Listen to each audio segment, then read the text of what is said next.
சொந்தங்களே, இன்னைக்கு கொஞ்சம் வெளியில் வேலை எல்லாம் முடிச்சுட்டு இப்போ நான் வேலை செய்கிற இடத்துல பேங்க்கு போகிறது, இந்த ஆடிட்டரை போய் பார்க்குறது, இந்த மாதிரி வேலையெல்லாம் ஆஃபீஸ் வேலையெல்லாம் தான் நான் வெளி வேலையை செய்கிறது தான் எனக்கு வேலையே மெயினாக. அவரால் போக முடியாது, அவரு கொஞ்சம் என்னை விட வயசானவர், போக முடியாதனால அவருக்கு ஹெல்ப்பாக இருக்கேன். நான் இன்னமும் வெளியில் எந்த இடம்னாலும் போயிட்டு வருவேன், பிடிப்பேன். அதனால் வேலை இன்னைக்கு கொஞ்சம் வெளியில் அவுட்டில் சுற்றினேன். ஒரு 3-3:30 மணிக்கு வந்தேன். வந்து சாப்பிட்டுட்டு கொஞ்ச நேரம் இன்னைக்கு படுத்து தான் தூங்கலை. பையன் வந்துட்டு தான் உட்காந்து பேசி, ஏன்னா அவங்க இன்றைக்கி ஈவினிங்கு பேலன்ஸ் முருகன் கோயில் போகிறாங்க. அதனால் உட்காந்து கொஞ்ச நேரம் பேசிகிட்டு இருந்தோம். பேசிகிட்டு இருந்துட்டு டீ கொடுமா அப்படின்னேன். டீ கொடுத்தாங்க. நான் எப்பயுமே இந்த 4-4:30 மணிக்கெலாம் டீ சாப்பிட்ருவேன்.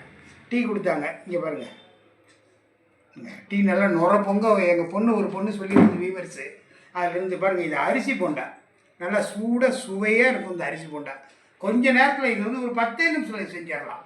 இதுக்கெல்லாம் வந்து இனிமேட்டு நாளையிலேருந்து இல்லை நாளை மறுநாள்லேருந்து நீங்கள் என்னென்ன சமையலில் கேட்குறீங்களோ அத்தனையும் நான் வந்து இந்த வீடியோ போடுறேன். லாங் வீடியோ போடுறோம். லாங் வீடியோவில் நீங்கள் இனிமேட்டு லாங் வீடியோ வந்துக்கிட்டே இருக்கும், நீங்கள் பார்த்துக்கிட்டே இருக்கலாம்.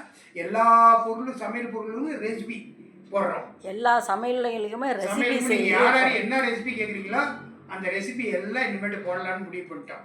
ஏன்னு கேட்டால் எங்கள் 2 பேர்த்த தவிர எங்களுக்கு ஹெல்ப் பண்ணுறதுக்கு யாரும் இல்லைங்க.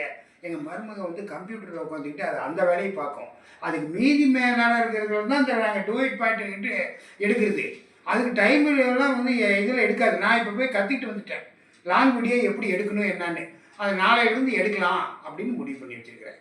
அதனால் உங்களுக்கு யாருக்கு அரிசி போண்டா பிடிக்குன்னு சொல்லுங்கள். கொதிக்க இருக்குதுங்களா பாருங்க, வெளியில மொறுமொறுன்னு இருக்கு, உள்ள அப்படியே மெதுன்னு சாஃப்டா இருக்கும்.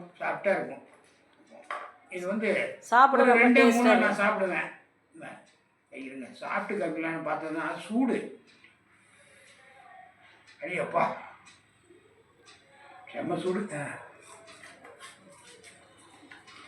நல்லா அருமையாக இருக்கு. உங்களுக்கு யாருக்கு பிடிக்குன்னு சொல்லுங்கள். நாளைக்கு காலையில் பிரேக்ஃபாஸ்ட்டில் உங்களை சந்திக்கிறேன். பாய்.